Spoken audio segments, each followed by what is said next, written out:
Welcome to Rama village story. দেখো আজকে ভিডিওটা আমি শুরু করলাম। দেখো সকালে কাজ সারছিলাম, তারপর কাকু এসে বললো বৌমা আমাদের ধান একটু ঝাড়বে। আমি বলি চলো ঝেড়েই দিই, আমার খুব মিশিনি মানে ধান ঝাড়তে খুবই ভালো লাগে। আর সব জায়েরা ঝাড়ছিল, আমিও গিয়ে ঝাড়লাম, আমার খুব ভালো লাগে বেশ ধানটা ঝাড়তে। তারপর ধানটা ঝাড়া হয়ে যেতে গুছিয়ে তারপর দেখো এখানে সব মুড়ি খেতে বসে গেছি আমরা। দিয়ে সব চাট ফাট করে মুড়ি খেয়ে নিচ্ছি। দেখো চলো পুরো ভিডিওটা দেখতে থাকো।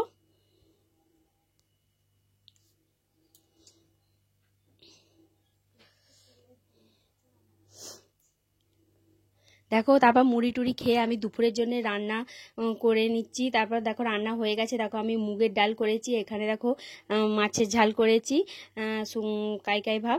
তারপরে দেখো আমি মানে ভাতে মানে আলু সেদ্ধ দিয়ে দিয়েছি, আর বেশি কিছু হয়নি। তারপর দুপুরে এমন গরম পড়েছে, তারপর ভাবলাম একটু লস্যি বানাবো। তারপর দেখো এই মানে দই আর এখানে কিশমিশ আর বাদাম আর এলাচ নিয়ে নিয়েছি।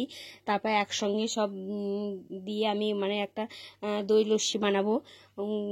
এত গরম পড়েছে, অতিরিক্ত গরম, সকালের দিকেও মানে একটু কাজ কম হয়েছে ওই করে। তারপর আমি দেখো এক এক করে মিক্সিতে সব আমি দই ফই নিয়ে নিচ্ছি। তারপর এবার দেখো আমি কাজু বাদাম নিয়ে নিয়েছি, কিশমিশ নিয়ে নিয়েছি। তারপরে দেখো আমি নিয়ে নেবো ওর পরে আমি এলাচ, গোটা এলাচ নিয়ে নেবো। তারপরে সামান্য একটু মিষ্টি নিয়ে নেবো। তারপর একসঙ্গে সব করে আমি ওইটা মিক্সিটা চালিয়ে দেবো। তারপর আমার লস্যিটা প্রায় কমপ্লিট হয়ে যাবে।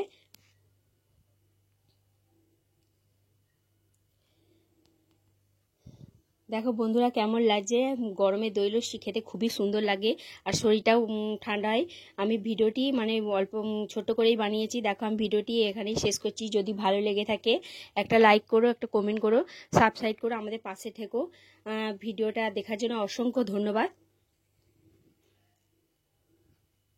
চলো আমি এখানেই মানে ভিডিওটা শেষ করলাম।